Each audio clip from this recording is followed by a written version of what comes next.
esportes. Somos todos esportes em cena. Esportes em cena, um novo olhar sobre o esporte. Olá, amigos! Sou Luiz Bercó, estou aqui mais uma vez na nossa PUC TV para levar a todos o que os nossos Esportes em Cena sempre apresenta, as melhores entrevistas, os melhores bate-papos, os melhores conhecimentos sobre todas as modalidades esportivas, paradesportiva e tudo que diz respeito a essas atividades que nós tanto amamos, né? Tanto amamos, que são os esportes de uma maneira geral. E hoje, tendo o prazer de receber aqui um mestre do esporte, do direito esportivo, não só goiano, não só brasileiro, mas podemos chamar mundialmente reconhecido, e que nós temos a honra, temos a felicidade de tê-lo como amigo e nosso consultor também. Quando temos alguma dificuldade, alguma coisa que é normal que isso aconteça, quem resolve para nós é esse amigo que está aqui do lado, doutor Paulo Henrique Pinheiro. Aliás, mestre Paulo Henrique Pinheiro. E hoje nós vamos falar sobre o que está na moda aí, né, principalmente no direito esportivo, que envolve o direito esportivo, sobre as SAFs nos clubes, né, sobre essa questão das casas de apostas, sobre ele teve também assistindo agora, não é só futebol não, teve há pouco tempo nos Estados Unidos, assistiu a NBA. Nós vamos aproveitar e bater um papinho aqui também sobre a NBA. Tem mais alguma coisinha ou outra que a gente vai abordando. Doutor Paulo Henrique, um prazer muito grande recebê-lo aqui no nosso Esportes em Cena, que é a sua casa, né? Há pouco você já vem sempre nos Esportes em Cena, você também não deixa de receitar nenhum convite nosso. Luiz Bercó, mais uma vez eu gostaria de agradecer imensamente o seu convite. É uma alegria muito grande quando você me convida para que eu possa estar participando do Esportes em Cena, que, queira ou não, deve ser sempre prestigiado e reconhecido dentro da nossa sociedade esportiva brasileira, por proporcionar diversos participantes, integrantes de modalidades esportivas diversas, terem espaço de voz, de fala.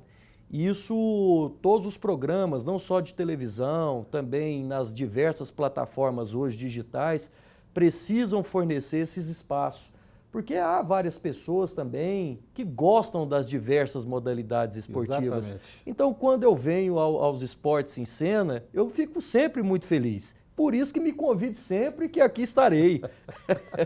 E também na PUC TV, né? A casa maravilhosa. A casa maravilhosa que acolhe muitos esportes, né? A PUC nos acolheu muito bem, acolhe a tudo que diz respeito às modalidades esportivas. Não apenas a uma modalidade esportiva, mas a várias modalidades esportivas. E posso considerar, Bercó e a todos que nos acompanham, a PUC como a minha casa, uma das minhas casas científicas, porque graduei em Direito aqui quando ainda era Universidade Católica, no ano de 2003, e concluí o meu mestrado em Direito Desportivo em São Paulo, na PUC de São Paulo. Então também, academicamente, eu considero como minha casa. Maravilha.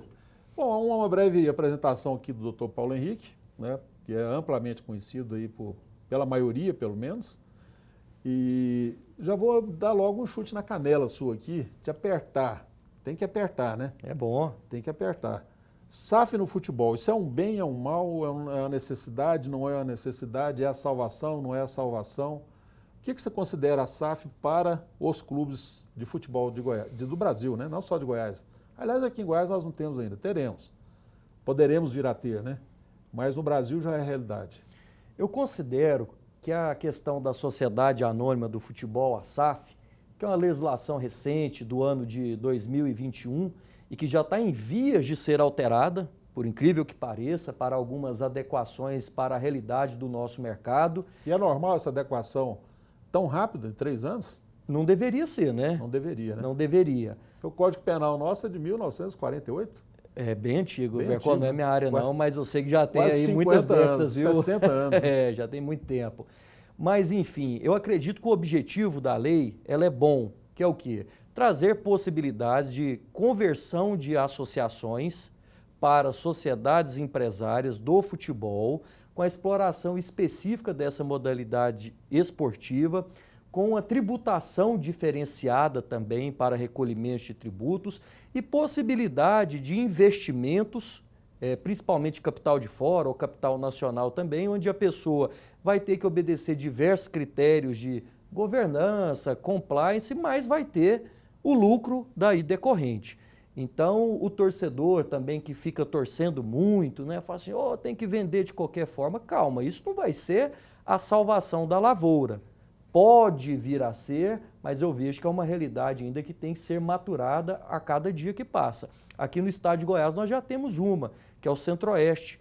O Centro-Oeste, SAF, ela já é a primeira. E outros clubes também estão caminhando para isso, mas também há, além dos custos para a conversão, toda uma estrutura de pessoas, um staff que demanda um investimento ali considerável para você fazer e manter. E uma análise prévia também sobre a qualidade das pessoas que vão gerir o clube, né? Não há essa dúvidas. SAF.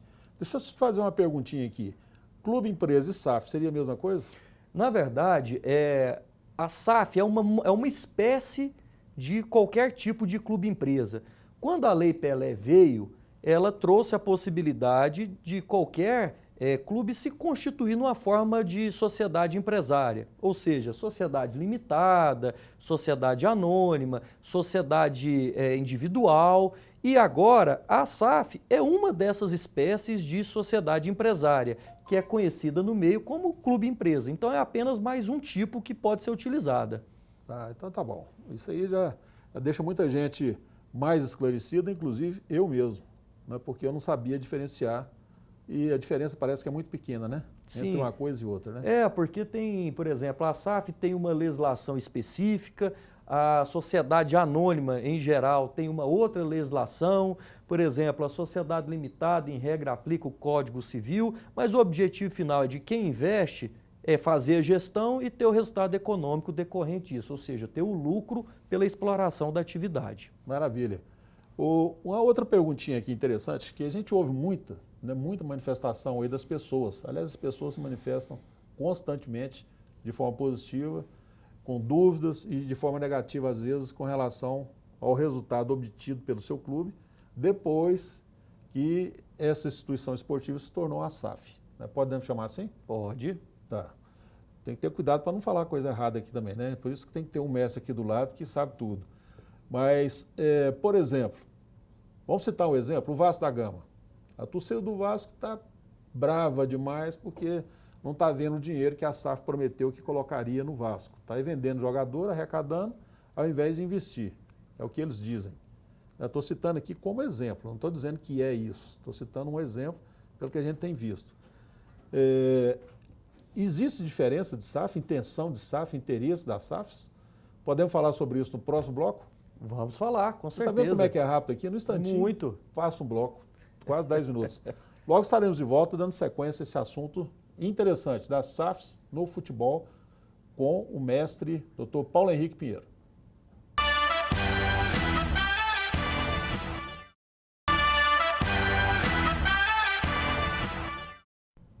De volta aqui pela PUC TV com o nosso Esportes em Cena.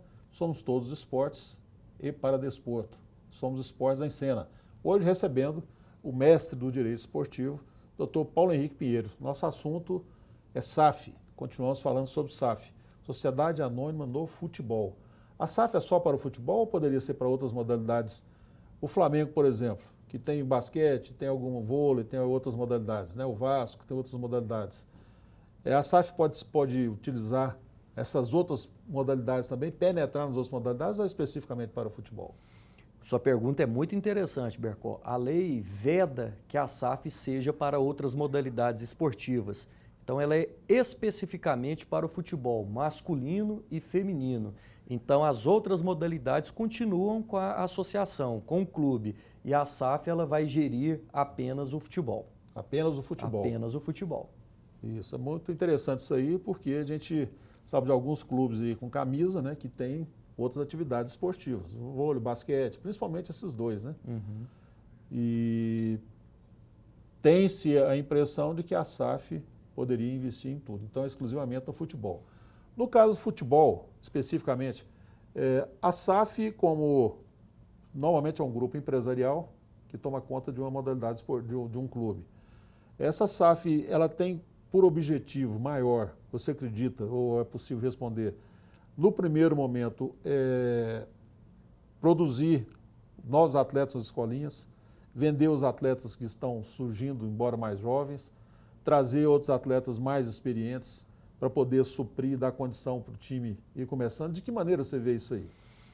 Bercó, eu penso que depende muito do grupo investidor. Depende da localidade, depende também das dificuldades ali de quando eles implementaram dentro daquele clube.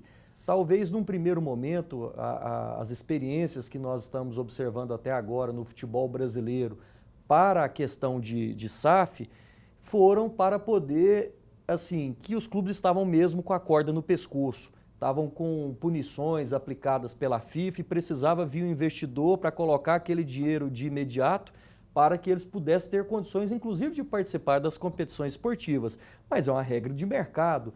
Então eu vejo que, num primeiro momento, eu acredito que eles queiram ter uma competitividade para ter resultado esportivo de imediato. E resultado esportivo é alto rendimento, não é? Ou seja, com vitórias de imediato. Agora, como é uma empresa, você tem que também pensar a médio e longo prazo.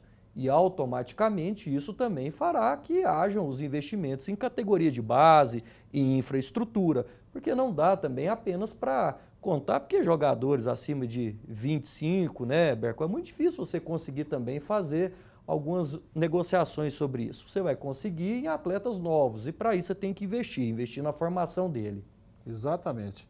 Aqui no Brasil, né, os atletas têm saído com a idade bem anterior a esses 25, né? 18, 20, 21, 22 no máximo, às vezes, né? Cada vez mais cedo, né? Cada vez mais novo, e o Brasil como o país que mais vende atletas para o mundo todo, onde tem o maior êxodo de atletas de futebol para o mundo. Exatamente. Ô, doutor Paulo, mais uma coisinha que está muito na moda, tem se falado muito, né? Não que está na moda, que é uma prática já anterior, que a gente já via falar há muito tempo, de mala branca, mala preta e tudo. Essa questão do envolvimento de jogadores e dirigentes, talvez, não sei, o futebol como um todo, com manipulação de resultados.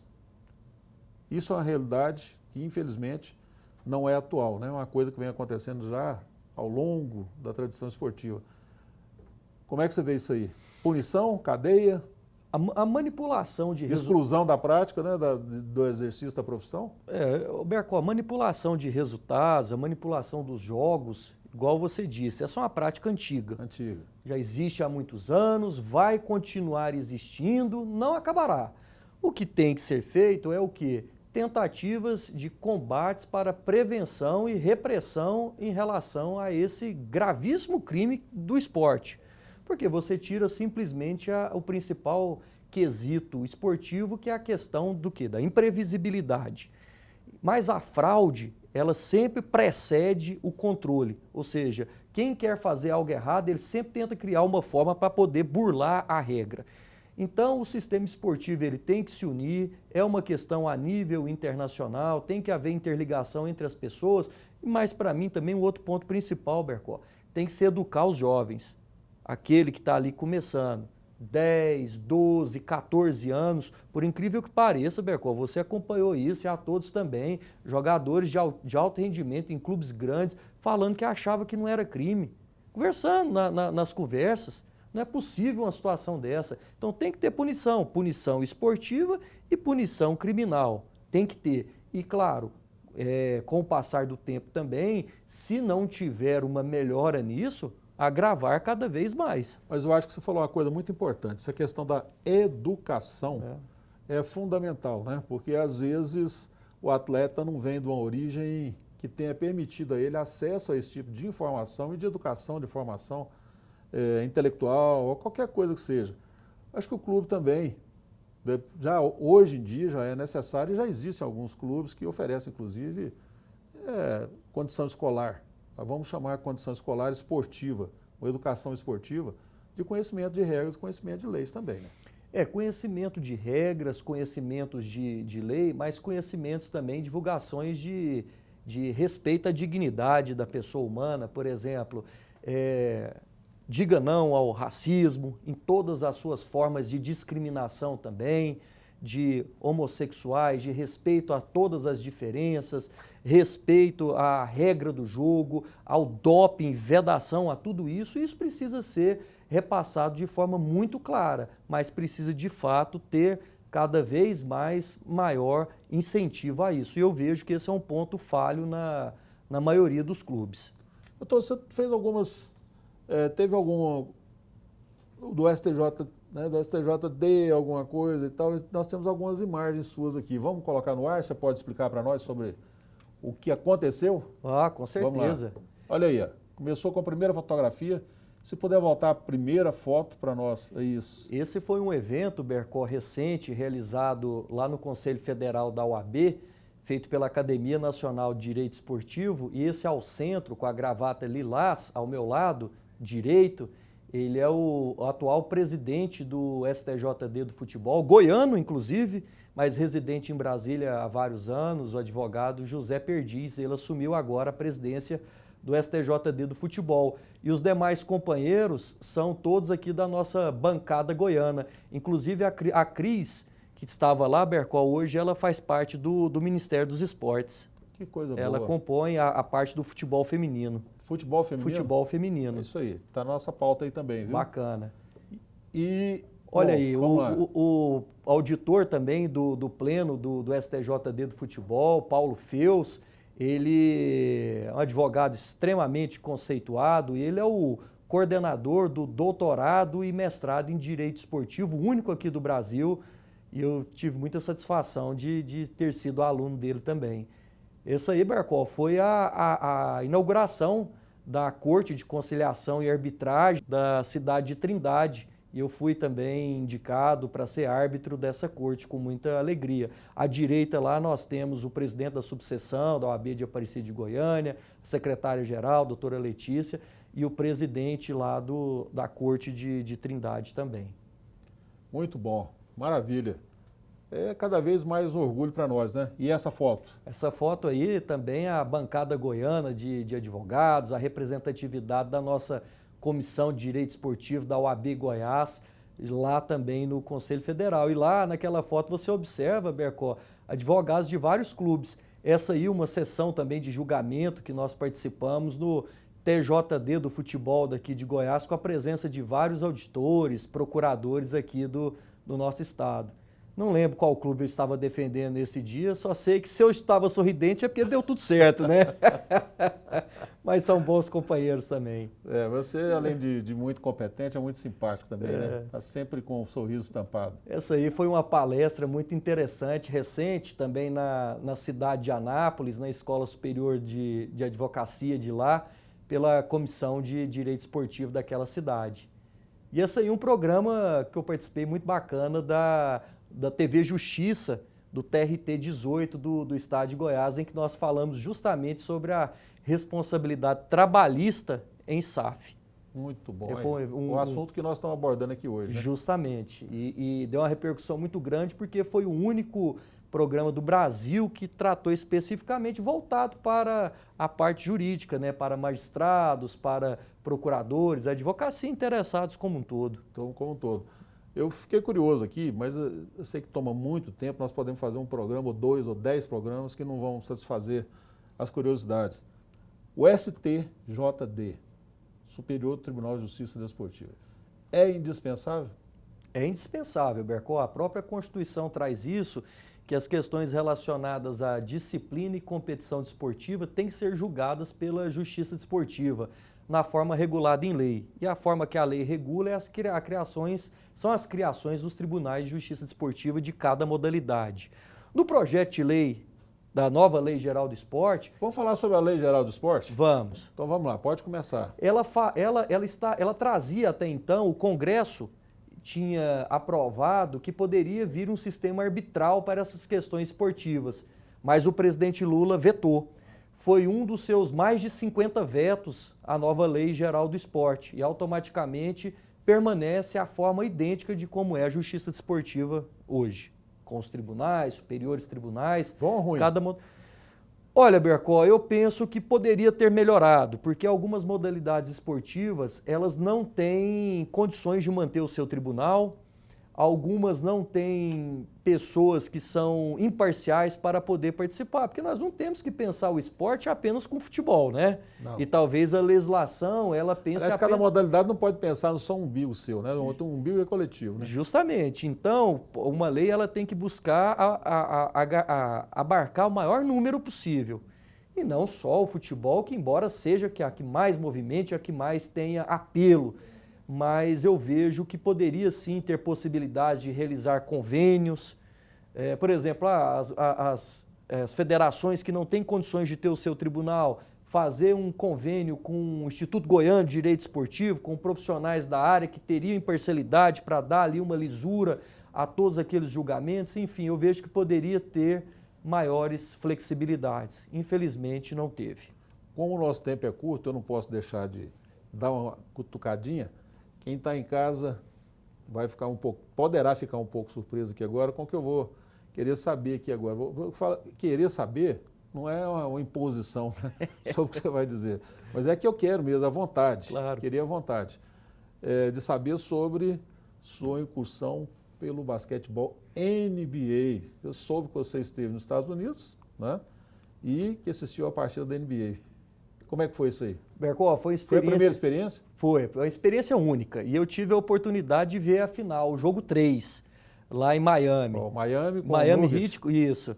Né, que o Miami perdeu, inclusive, nessa terceira partida e perdeu o título também. Venceu apenas uma partida. Tirou 2-1, acabou, né? E assim, foi uma experiência assim, surreal. Onde é que teve o ponto mais positivo dessa experiência para você? Foi o quê? A movimentação das pessoas, o envolvimento. A maneira como as pessoas se movimentam é muito rápida, tranquila? Não, muito tranquilo, extremamente organizado.